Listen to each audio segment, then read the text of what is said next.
Assalamu alaikum warahmatullahi wabarakatuh. Welcome to Ummeed's podcast. We, Ummeed, are a de-addiction and psychiatric rehab located in Bangalore, India. And we largely work with addicts as well as psychiatric population. And we are looking forward to help them have a better life in future as we use evidence-based pharmacological and psychological therapies. So today we have Mr. Hans from Sweden, who is here to help us from a different point of view, a different approach. And we are really looking forward to his perspective over here. So for our listeners who don't know you yet, could you tell us more about yourself? Yeah, thank you for having me here. I really start saying I really love India, so it's nice to give something back to India and special Bangalore, Nama Bangalore. So my name is, my Muslim name is Mohammed Hans, but most people call me Baba. And I'm 70 years old, and I have worked about 30 years with people with mental problem and drug problem. And I always have worked with my heart, and I have worked in the street, and I have worked with groups, because I think work with groups, it's sometimes it's better to help than to be helped, if you can come to that. And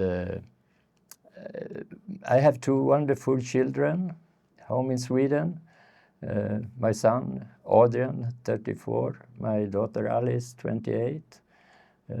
They call me, we have WhatsApp. My daughter called, turn on the camera, hello, Baba. So I have them. And I'm divorced 15 years ago, but when I'm home, I still meet my children's mother, so that's not a problem. It's not a problem. And I start my work in as a volunteer. We have some hospitals where people have to go. They have go to a court, and they say, no prison, you should be in this hospital. And so I work as a volunteer there for a couple of years, visit them, because it's not much people who visit them. So I go there, and after these 2 years, they call me from the hospital. They have started this place where people can go with both this problem. They call it double diagnose. You have drug problem and mental problem. And they asked me, we want you to start working here? And I said, well, I can't do that.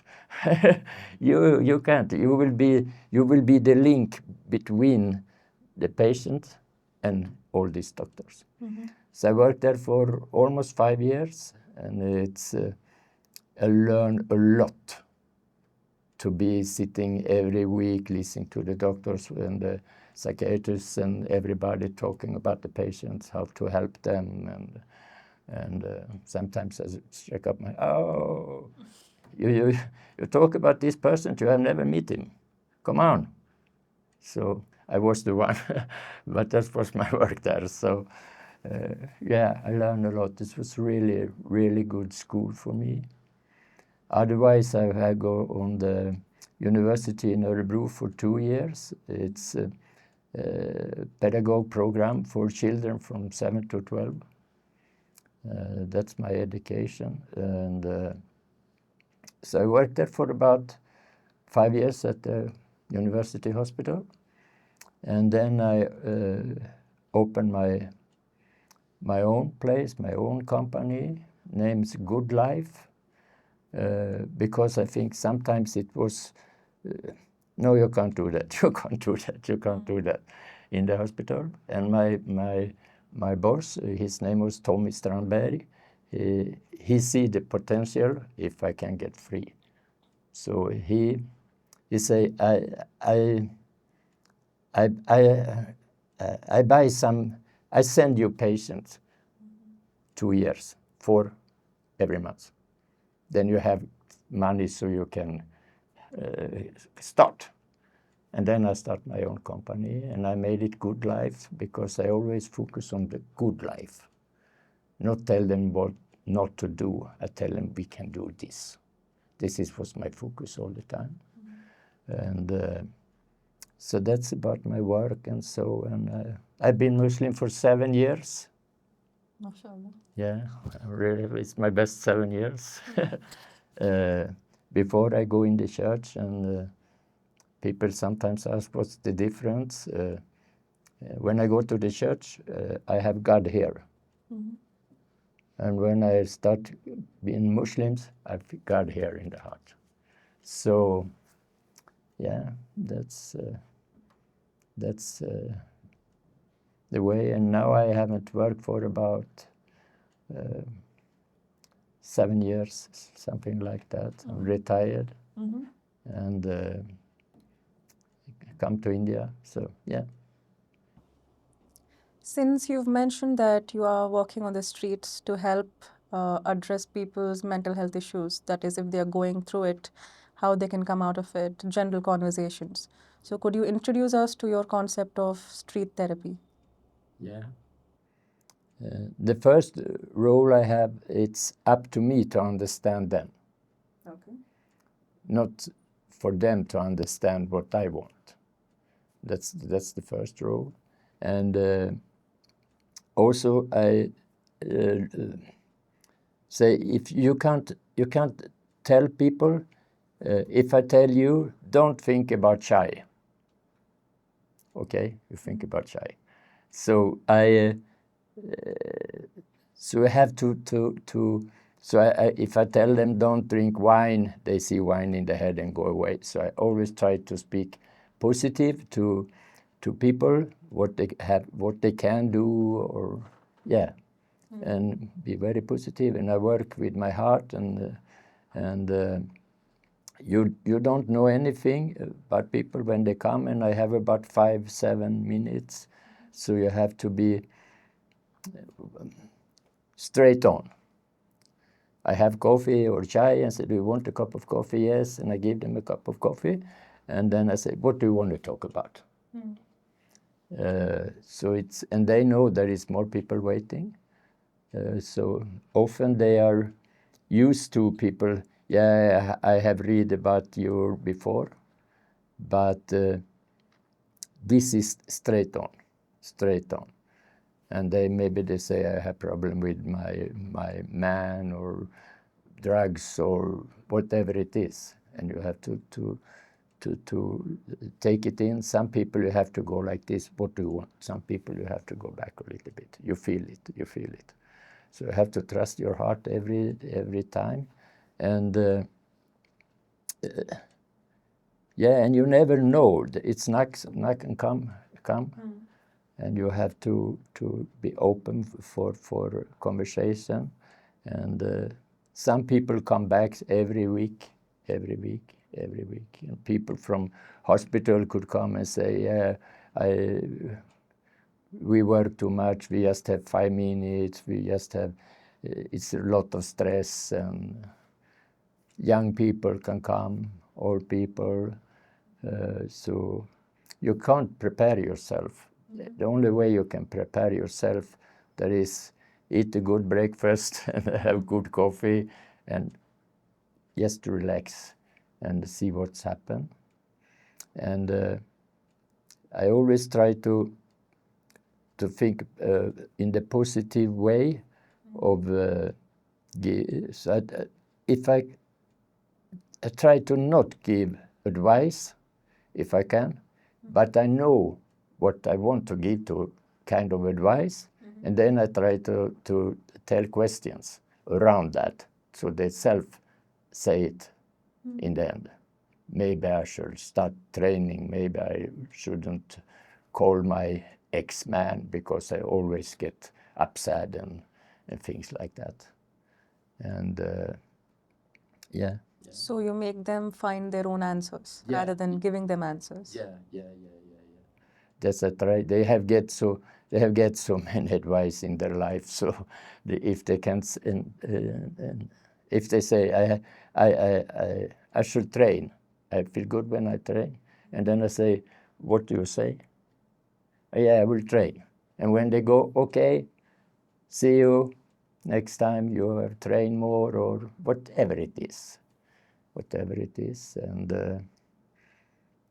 yeah, I'm there for them. I'm there for them. And I do it here in India this Sunday. I was in Saturday in Kubon Park. It was a different way. I was nervous when I go because the first time in English, first time in India, and was a lot of people because it was this flower market. So, but I have a big thermos with chai. I do my own chai, Sufi Baba's masala chai. So I go with people sitting there. I go to one. Do you want some chai? It's for free. They say. And they said, yeah, I don't know. It's the best chai in Karnataka. Come on, it's Sufi Baba's masala chai. You must taste it. And then they say, okay. And then I sit down and they, why do you do this? And I say, because I love India and I want to give back to India. And I'm a therapist. So if there is something you want to talk about, now it's the time. And then they start a little bit slowly, but after a while they start talking about different things. And I say, everything you say, stay here. I don't talk to anybody else. I don't record. I don't take photo of you, anything. It's just you and me here. And after 10, 15 minutes, I say, now I have to go. And then I go to next sitting somewhere. Hello. Do you want some chai? So the chai open up. It's different. Sometimes I also do this street therapy in big festivals. There's a lot of people dancing, and daytime maybe they do yoga and some things, and then they're dancing the whole night. And I don't have chai, but I have this perfume, a small one, and I go and give it. Do you want some perfume? I go around with them, and it's like, oh, it smells really good. Yeah, we Muslims and Sufis, we like when it smells good. And the angel also liked it. So now the angel comes to you. They want to protect you under the festivals. And you seem to be a nice guy. So they will follow you. Oh, very good, very good. And then to next and to next and to next. So that you have to find a key so to open up. When I do it in Sweden, I sit on the same place, same day, every week on the same place. Then they learn. But here in Bangalore for me, because I can just stay here for 6 months, then I have to go. So then I can be at the same place, and then I don't come. So that's why I do it that way. I go and ask them for chai, and it's really nice. I learned a lot about India. I learned a lot about people, and yeah. So what made you bring this concept of street therapy to India? Was it something you saw in the people, in the public, that, okay, they need this? I might want to do this for them? What motivated you to bring it over here? Yeah, it was because I really people have really taken good care of me in here in Bangalore, in the masjid and everywhere. So I think I will give something back. And then I think, what can I do? Maybe I can do some street therapy, and then think, oh, English, India, what are you thinking about? But then I say, okay, I will try it. I will try it at last. Maybe it don't work. It don't meant to be. But now I have do it twice, so I will continue to, and I hope this flower market will be over soon. So it's not so much people, but it was really interesting. So I was really happy when I go from there, because the people I met and they talking. So yeah, it's. Any particular approaches that you tend to use while you speak with people? Does it always have to be motivational interviewing, or is it sometimes just you listening to them? Yeah, more listening, more listening. Yeah, you have 2 ears and 1 mouth, so it's a lot of listening. But to start up. But it was really easy in India to start up the talk because they also, where are you from? I'm from Sweden. What are you doing here? And then I said, I love India. And then they start. And then I often say to them, okay, what do you want to talk about? I'm a therapist. This is your chance. Mm-hmm. And yeah, then they come with something, or they don't come with something. They say, I'm a happy life, yeah. And then I say, what is happy in your life? Maybe I can tell next one to do what you do. You have a happy life? Tell me about it. Mm-hmm. Yeah, I'm painting, or what they doing. They give me some good advice. And maybe I can take next one. The last one I met, he say he painting when you don't feel good. Can there be something for you? Or no, I don't like painting. What can you do? So focus on what to do to get better, because I know everybody inside their heart, they know what to do. They know what to do, but sometimes it's scary to do it. Mm-hmm. And if you, many people with drug problems or mental problems, they have lived in that world. They know the people, they know the roles there, they know how to behave there. And then we ask them to stop there and go out to our world. And that can be very scary to do that. So you have to take it step by step back to the society. So you go with small steps. Mm-hmm. So when I work, we go, in my city, we go on art exhibitions, and we go to theater, because I go to the theater and say I work with people with this problem. We want to go to the theater, but we don't have so much money. Can we get some free tickets? And we get it. And I tell people, oh, theater, I don't know. I give them a chance. If you don't like it, when it is a break, you can go, and you don't have to tell me why you don't like it. Because otherwise they can be, then I have to tell him why I don't like it, I don't go. So you don't have to tell me, just go, it's okay. Mm-hmm. So we have seen a lot of theaters, a lot of art exhibitions, because there is another language.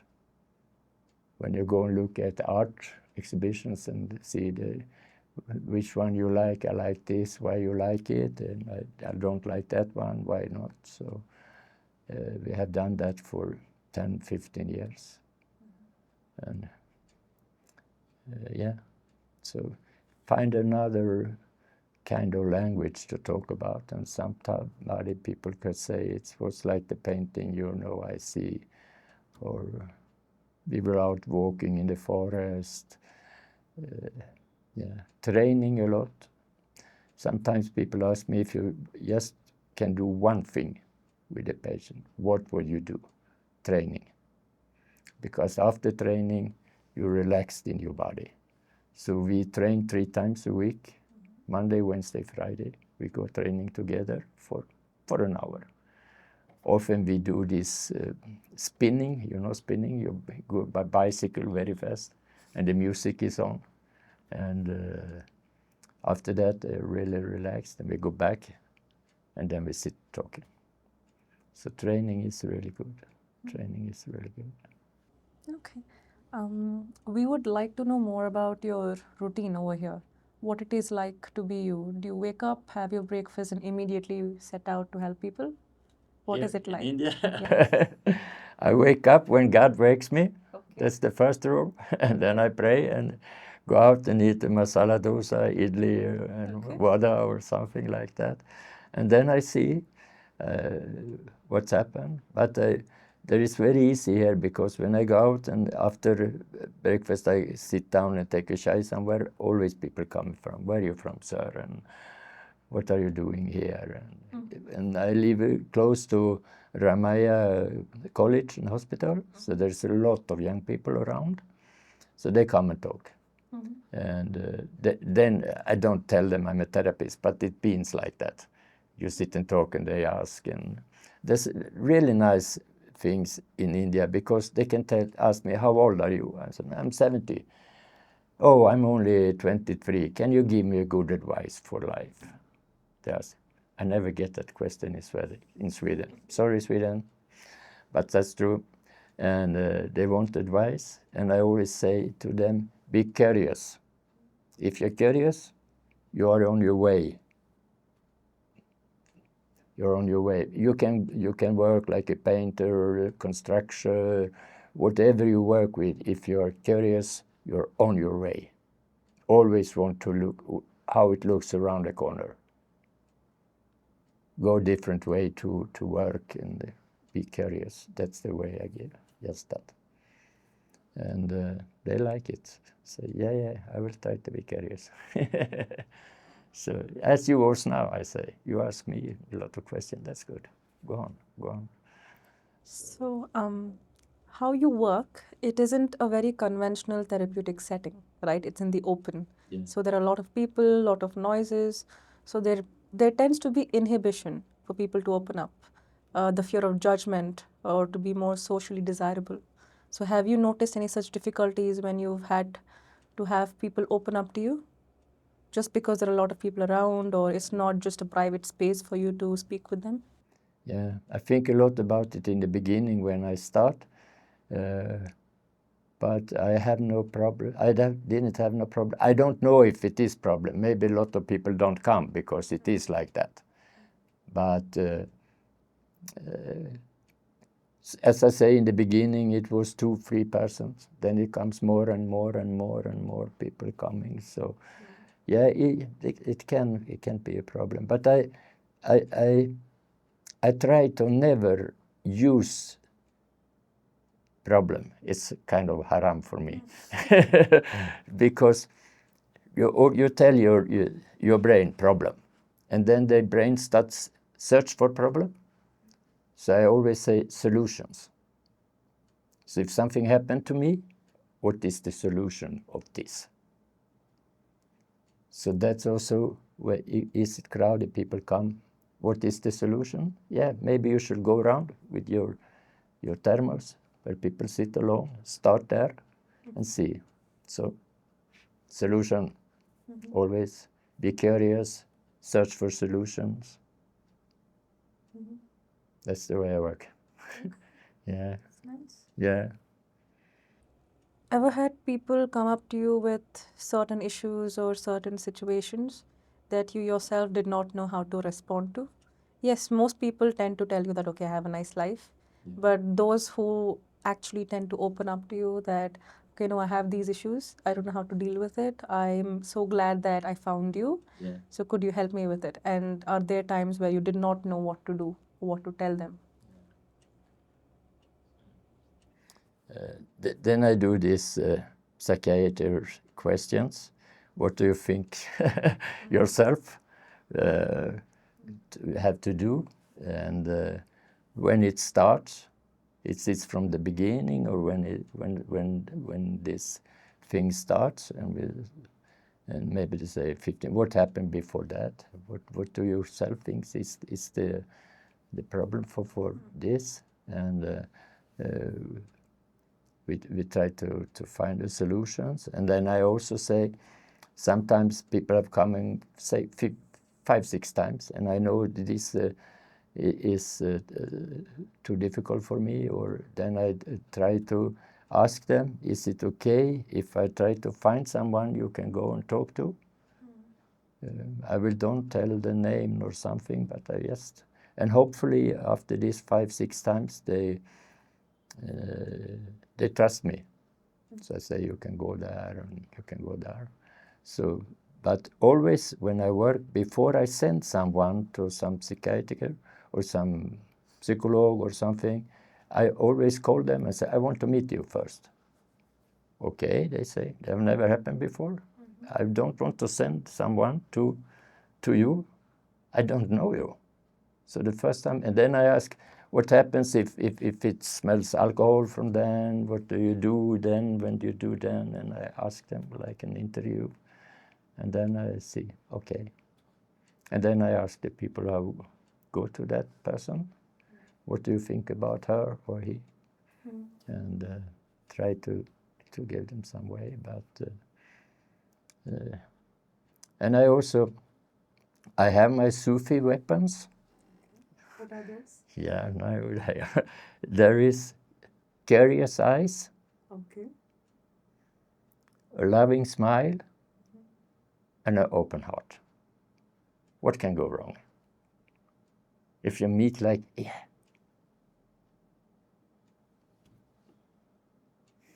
and trust. So that's my Sufi weapons.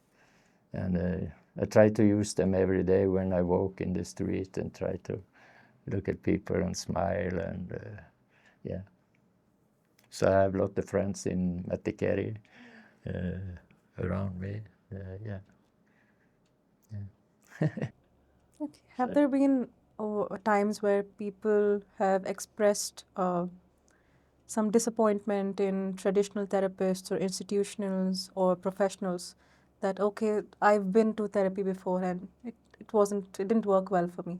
Yeah. Have you come across such people? Yeah, many come to me in the street therapy and just say that. Okay. Because yeah, of course, I tried to talk to them. Maybe it wasn't right. What kind of therapy it was, and what kind of help you want, and start there. And I always say, I think every therapist and psychologist do what they think are best for you, but maybe it's not that way you should go. You should try somebody else. You have right to change. I can help you if you want. We can try another one. And yeah, and yeah, that's the way. Don't blame people for no, I understand or something like that. No, we will try to find a solution. And I work also together with the society in my hometown, where people have companies. I ask them, I want help. People want to come out and try to work, and you have to help me because, yeah, work together with, yeah, with the whole society. And you do the street therapy. And so for that example, people come and could say, what's your problem? Want to talk about? My daughter is 10 years old. She has a bicycle for a 5-year-old kids, and I don't have money to buy because I don't work. And then I write on my Facebook site, can somebody help me for a bicycle for a girl, 10 years old, an hour? And somebody answered in the Facebook, I have a bicycle. And they come with a bicycle and give it to the girl, or give it to me and I give it to the girl. I will call them and say, no, the bicycle is here. And then I always write on the Facebook side, now thank you who give the bicycle. You should see the girl spinning around my caravan here with the bicycle and laughing and happy, and the mother is happy. So thank you very much. So people know if they help me with computer or mobile phones, whatever. And every time I park my caravan in the city, then I go for breakfast. When I come back, they were always hanging a big bag with sandwiches. There was an old woman make it and give it to me. And then I also said, do you want a sandwich? Yeah. There is an old lady make this because she wants to help. This her way. And my people wants to help if you give them the chance to do it. And this is very practical, bicycle or mobile phone or something. Don't money. I don't like that. But otherwise, I can ask for it, and they come and help. So, yeah. And they get a positive response on Facebook. So, yeah. And also, people could call me. I'm looking for my son. I haven't seen him in 10 days. I'm really worried about him. Out on the Facebook, if somebody see Jimmy, tell him to call me. I want to talk to him. And then you have to call your mother. She's really worried. So, yeah, I was like a connection spot for different things, and people come and it's a lot of different stuff. So it's a really good university, this street therapy. You learn a lot, and you have to learn to trust your heart and to trust yourself. So everything I know about this, I have learned from them. So often when I'm out and speaking about my street therapy in Sweden, I always turned up a light and let it burn and said, this reminds me of all the people who have learned me, and all the people who are fighting for their lives, and people who have died. And it's the same when somebody dies. They call me, can you come to the funeral and read some poems for my son? And so I've been a lot of that too. And I also do because a lot of these people with drug problem want to go, but they don't remember when it is. So then I do it in the middle of the street, an extra. So say, if you come, we can say goodbye to Johnny here in the street. And I buy this street colors. You can write it direct on the street. When it rains, it goes away. You can send a message to him. He's up there and see you. So people write beautiful flowers or writing in, and then I ask him what music he likes. And we play that music, and the parents come, and we take away that way. So it's the same. Search for the solution.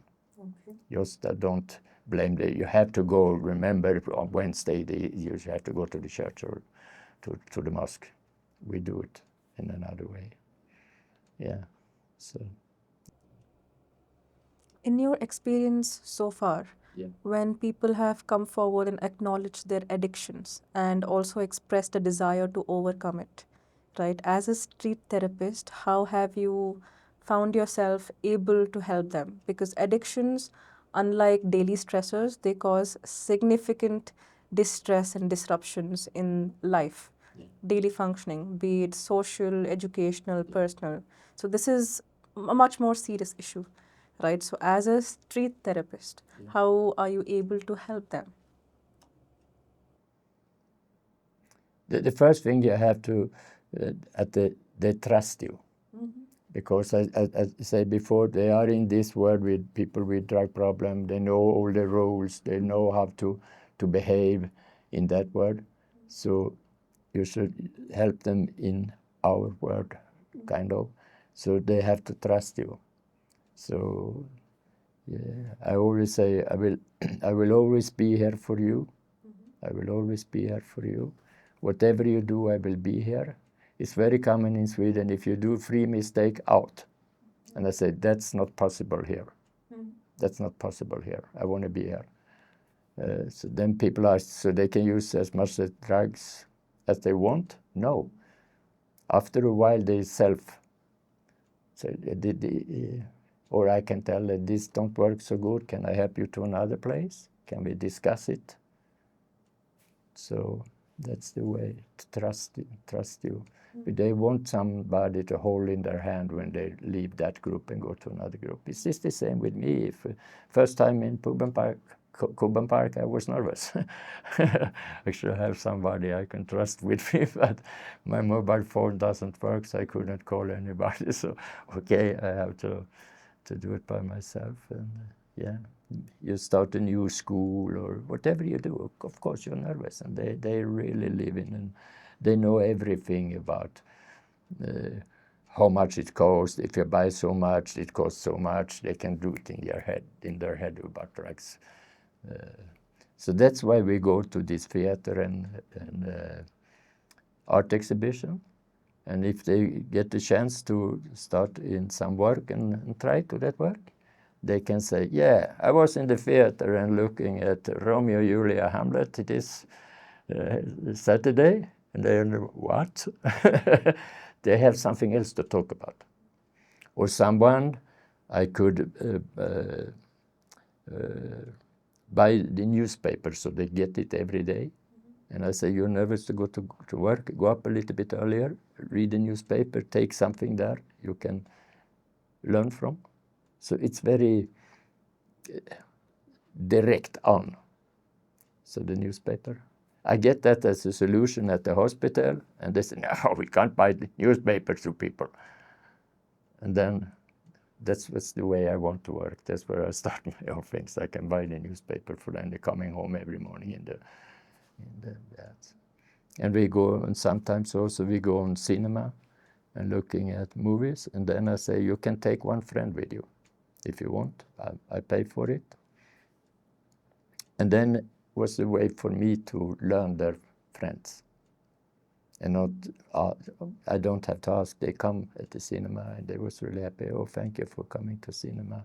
After we sit down and talk about the movie, and then I have them there. So invite them in a good way. Not to take a friend. You should not go. I never say you should don't be with your friends. Then you push them away. Try to know their friends, and then after a while they this is not good. If they come back to drugs and drugs and drugs, what happened? I was back home to my friends. Yeah. What do you have to do? So, yeah. Is this always a one-on-one situation, therapy, or have you even worked with a group of people? Yeah, I always work with group. Always work with group. It's the street therapy is one-to-one. Sometimes it could come in two. Sometimes, one time it comes in 3 girls about 13, 14 years, and they say, we're always arguing with each other. What can we do? And then you have to be serious, because there was this girls like this. So you have to be serious, and we talk about it. And sometimes I like her, sometimes I like her. Yeah, it was really nice. It was really nice. So yeah, it's different, but I always work with group, because sometimes I think it's better to can help and be helped. So when you work in a group, after a while you can sit in the group and somebody tells a problem, and I can say, okay, you have the same problem for 6 months ago. Can you give her a good advice? And then he said, yeah, you're sure. And sit up and lift up. So the most people go 2-3 years with me. 2 to 3 years. But often it was people with a long life with drugs and yeah. And so I often so slowly, and all the roles we have in the group, we do it together. I ask them, what roles do you think we shall have in the group? And it tells, don't speak when somebody else speaks, something like that. And I tell them, write it on the wall. Here is a pen, so they write it on the wall. And if somebody start talking when somebody else talk, I say, shall we take that away? No. All the others say, no. You have to be quiet when he talks. So everything is to do it together. Do it together, as long as it is you can. And yeah. And in the same there, we try to eat something easy before we have the group. We always have the group in 1 o'clock after lunch. We sit down, and then people have eating, drinking some coffee, smoke a cigarette or whatever they want, and then we sit down for 45 minutes, not longer, because you can't concentrate more than 45 minutes. Then we take a break for 10-15 minutes. We decide 10 minutes, okay, 10 minutes. And then come back for 45 more minutes, because all the science says 45 minutes. It's when you can concentrate. So I listen to them. And we're sitting in a room like this, very close, like we do now. And We have no table, a very close table, so you can see the whole body of each other when you sit there. So yeah. Yeah, and I loved my work. Okay, what about the days when you haven't had it in you that, okay, today I do not want to go and do it. I just want to be by myself. Because this is a very taxing job, right? A lot of times it is not that everybody is responsive to you. Some people may just walk away. Some people may just shrug you off. So it's not the easiest job to just go out and ask people, how are you doing today? Is there something you want to tell me, right? What about the days where, no, I don't want to do it today? Have there been such days? I was thinking if there is some this day, maybe when I wake up in the morning just before breakfast, I can think, okay, I'm really tired, sleep bad tonight. But when I come out and meet people, then it's the energy come back, and yeah. And sometimes when I do this street therapy, it's the same for me. After 45 minutes, I tell them I have to take a break for a couple of minutes, and then I walk around a quarter, 1 or 2 or 5 minutes, and then I come back. I have to clean up a little bit, and yeah. And I try to every evening when I come home think about what they have tell me, what people I met. So, and I will send you a list. I have write down a lot of things what they're talking about, but and then I let it go, and then I think tomorrow it's really going to be a good day, and wake up with a smile, because just before you go to sleep, your brain is most open for what you tell it, just before sleep. I listened to a professor from Finland. He tell me that. So all my old patients, when I meet them, they always say, "Oh, Baba, tomorrow is going to be a good day." So if you tell yourself before, if you do it this evening, I promise you, you will wake up and smile. Yeah, today is really going to be a good day, and yeah, tomorrow it's going to be a good day. And you have to trust them. They say also if they ask them why you get rid of drugs and you feel so much better now, what was the way? They say, Hans really believe in what he's doing, so I start believing in it. And after a while, I start believing in me, and he never punch me and say I do wrong. He's always try to find a solution of what had happened. They tell me that one. So yeah, trust is important. Trust is important. To be there. Yeah. Seeking help is a big step, and to even make that first appointment takes a lot of courage, right? You're indeed doing a very wonderful job trying to help people on the streets, especially those who may not be able to afford it, and also those who are looking for a reason to seek help. Yeah. They always do not think that, okay, today I'm going to go make an appointment, or today I'm going to see a therapist. They're not able to take that first step, and you are almost as a miracle to them, right? So you are doing a great job trying to help people with mental health issues or anything that you're going through. But what about your mental health? You deal with such people on a daily basis. Yeah. There may be some situations or some people or some scenarios that may be taxing to you too. Yeah. What about you? I have somebody to talk to once a month. Okay. Coming to me. Okay. For 1 or 2 years, then I take another one. One to work with KBT, one work with something else, different way of seeing on things, and learn from them and talk to them. Okay. And they push me, and I say sometimes it's really hard. Yeah, you are 10 years before everybody else, so stay calm. But there was 7 years ago, I think it was.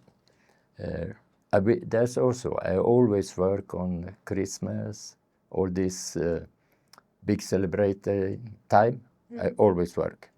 The hospital closed, everybody closed, and then what they needed at most, They feel really lonely, so I always work there. And people help a lot then too. Where we're training, they have a big sign. Everybody don't have a good Christmas. If you want to give something, you can put it here in this basket. Write man, woman, and age. So when the Christmas come, we have a lot of package.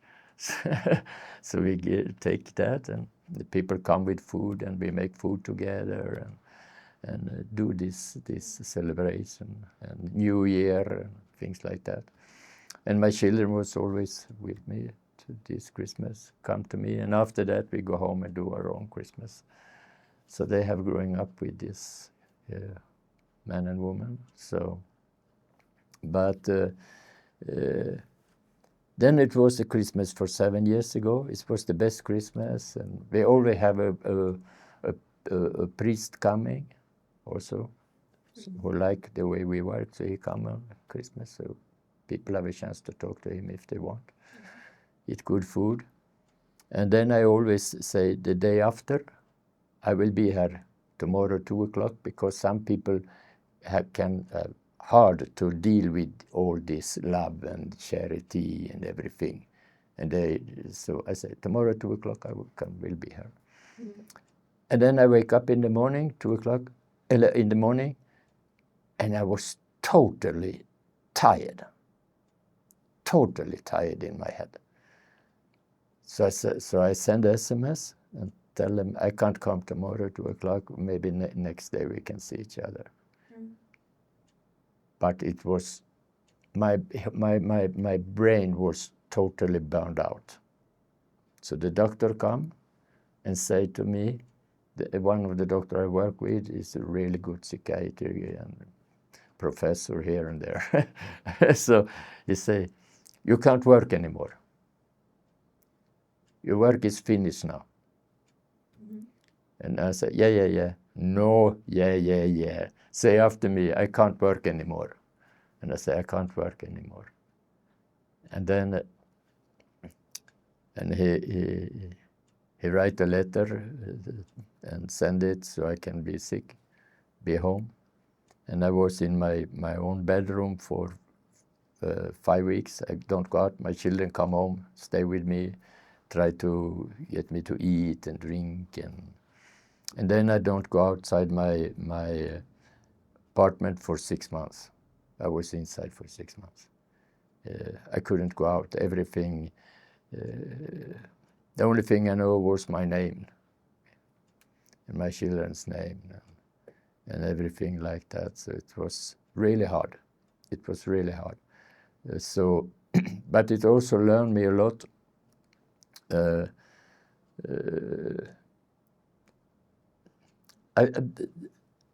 I also think it is like this. I think that God have tried to tell me, you must take it more easy.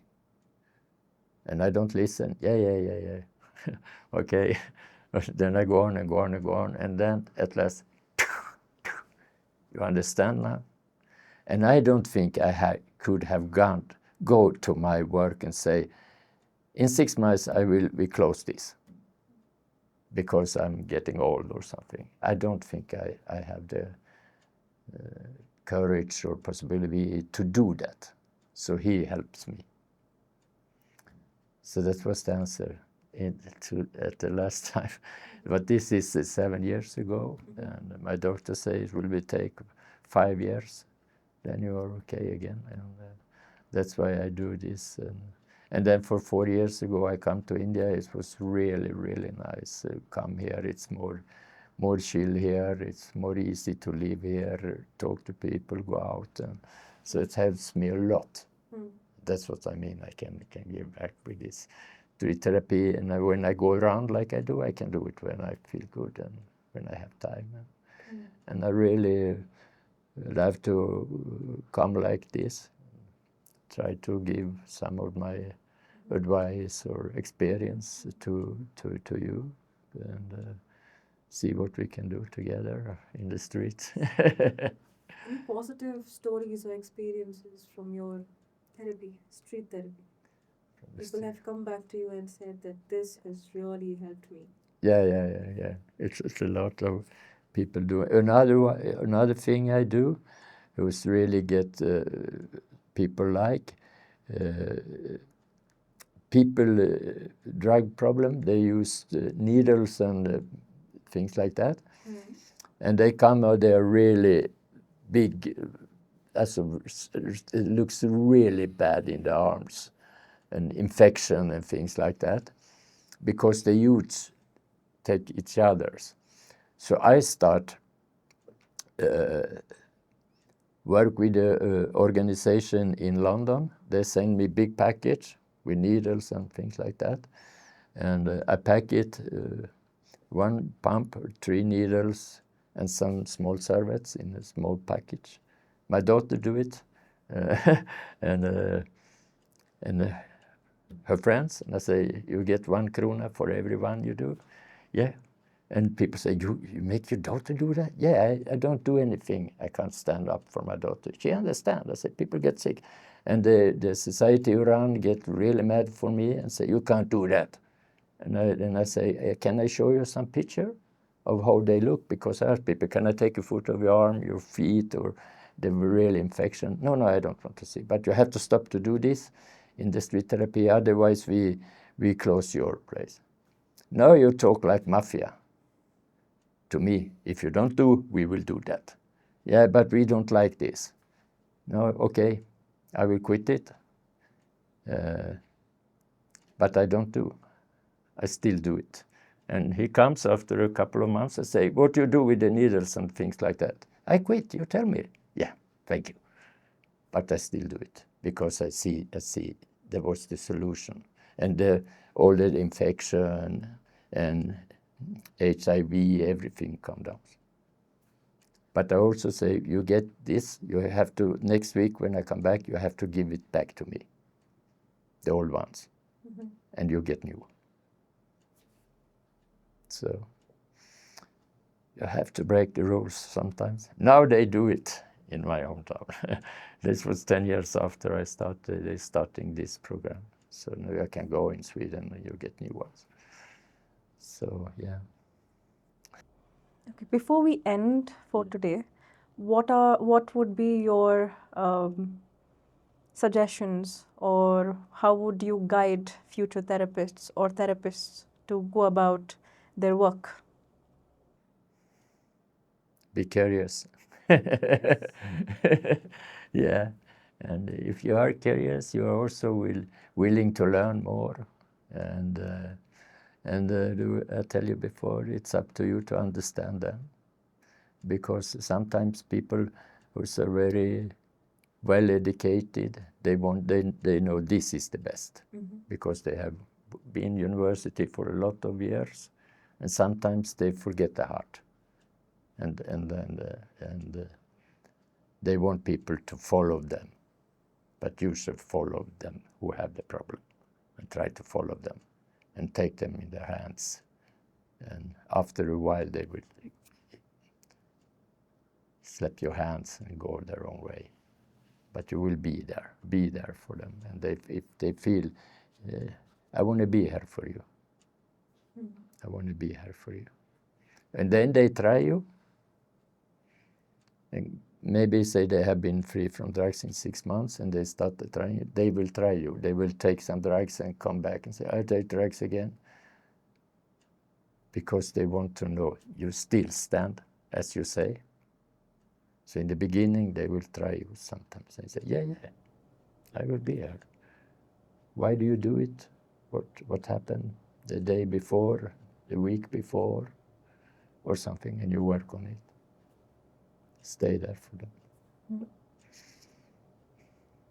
And open your heart. Curious eyes, loving smile. What can go wrong? Yeah. If people want to reach out to you in the future, how are they supposed to? What? If people want to reach out to you, yeah, how are they supposed to? I don't understand reach out to you. If they want to meet you or get in touch with you, how are they supposed to do that? Instagram, I have Baba Arvidsson, Baba Arvidsson.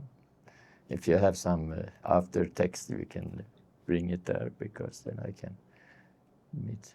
I like that, and yeah, it will be nice. I really glad, and my childrens and my people I've helped before in Sweden, they are really happy when they say, you do it in India, really good, Baba. You do it in India, really good. Give them love, give them love. You're best to give people love. Do it. So they really support me, and they're happy that I feel good. And all my children also say, don't think about us. We see you are happy. It's the same when I become Muslims. I ask my daughter, what do you think about it? You're always happy when you come from the masjid. What shall I say? And my son asks me a lot. He's going to be a Sufi, I know. So yeah, that's the way it is. Wait for them to come. So yeah, I'm really glad for my life, and that's what reflects me when I talk to people, I think. So, and everybody who sees this do dua for me that I can stay in India. Now I can always stay for 6 months. Then I have to go with this visa. I really want to stay here. And people are, yeah, you want to stay here? Yeah, I want to live here. I want to die here. And I'm training 4 times a week because I want to die healthy in India. So please, do dua for me. I want to stay here, especially in Bangalore. I love it here. I love it here. So nice people here, good food, climate. What more can you ask for? What more can you ask for? And a good masjid. Medina Masjid's only 8 feet road. They really taking care of me, invited me to families and meet big scholars and things like that. And so I'm really happy. A few more questions. Yes. A little bit of your background on the religious front. How has it helped you proceed with therapy? Okay. As I say, when I 15 years ago, I divorced, kind of 15 years. Then I think I will take care of my things I'm scared of. So I start singing in a group, singing in front of people, and dancing was another one. So I go learn salsa, and then it was religion. And then I start go to the church. I go around to different church, Catholic, different church. And then I found one church in the middle of the town that was really good, nice people. So I go there and learn more and more about Christianity and Jesus. Really good prophet. I love him. And but after a while, because the plan was when I quit my work, I would start work for the church as a volunteer. But also, in the same times, I really don't feel God in my heart. I feel it here. And I always trust my heart. And then I think, I haven't been in a masjid, so maybe I will go to a masjid. So I have a friend, he's Swedish, he's translating things from the Quran, and so really good guy. So, and then I said, yeah, Friday, I think they see each other on Friday. I will go out on this Friday. So I go to the masjid and I asked for the Quran. And the Imam come and I say hello to him. And if I have problem with my right hand, so I say hello to him with the left hand. He said, no, it's wrong. And I say, yeah, problem here. Oh, I'm sorry. Yeah, it's okay. And I clap him on the side. And then he say, yeah, you can have the Quran. You don't have to pay for it. Should you convert? Take it easy. I haven't read the book yet. When I read it, I come back and I read the Quran. But it was difficult to read the first time because I used to read novels. So you have a beginning and you follow one, and this is different. Now I've read it a lot of times, so now I understand how to do it. And then I asked my friend, I want to pray with you. Yeah, come on Friday. We can stand in the backside and I can tell you slowly what we're doing and what the Imam says. And I start go there more and more. And then I go in the middle of the day and pray too. And then the other old people was there. They say, no, stay. Wait till everybody have gone. Then the sister comes with food to us, older one. So sitting, eating, and talking to them, and feel a lot of love from them. And I start feeling God in my heart. So I was in that masjid for a couple of years. And Vivalla Moskén in Örebro. And then I read a book about Ibn Arabi. And then I think, I'm Sufi. I am a Sufi. I start to ask them in the masjid, is there some Sufi? No, Sufi is not good. 90% okay, they say. So then I start looking for Sufis and I find it in Stockholm. So I start to go to them and then I feel home. This is my way. Islam for me, it fits me. And Islam can be very different masjids, and I think that's good because people have different needs. And so I connected to them, and then I start feeling God in my heart, and it have helped me a lot in life because when something happens, I feel what God's tried to tell me. Mm-hmm. So last year when I come here, I have a big bag coming and go up and down to come to my place. And the bag goes around and I follow after and be really crushed in the stairs, blowing up and laying there, the blood spread. Help me. The neighbors come and take me to the hospital. And when I come back, they say, oh, really sorry for you. No, I know what to do. Take it easy. Ask people for help.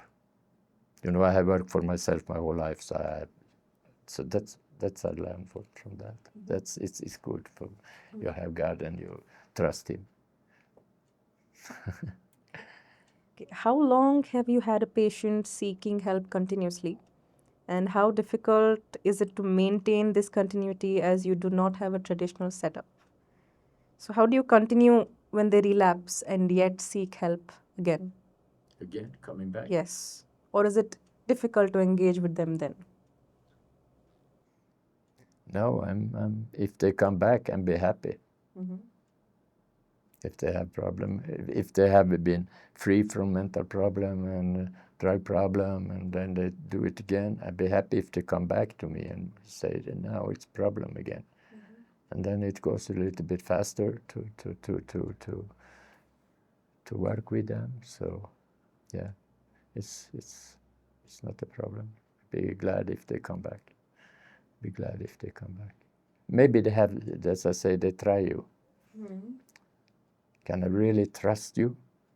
And then they do this and say, yeah, he still stay here, sitting here, waiting for me. Yeah. But I also have a lot of people have children and working and live in the countryside and everything like that. So it's really nice to meet them when I am in my hometown. So it's, give me energy. Yeah. Mr. Hans, it was such a pleasure having you with us here today. And we hope we can come together again in the future and gain something fruitful out of it again. Yeah, me too. It was really nice to be here and talk to you and meet you and here in the hospital and go around and look and see maybe I can have some time to meet some of the patients if they can speak English because I can't know Urdu, no, nothing like that. And I will end as I always do. So, okay, thank you for having me here, all of you. Thank you so much.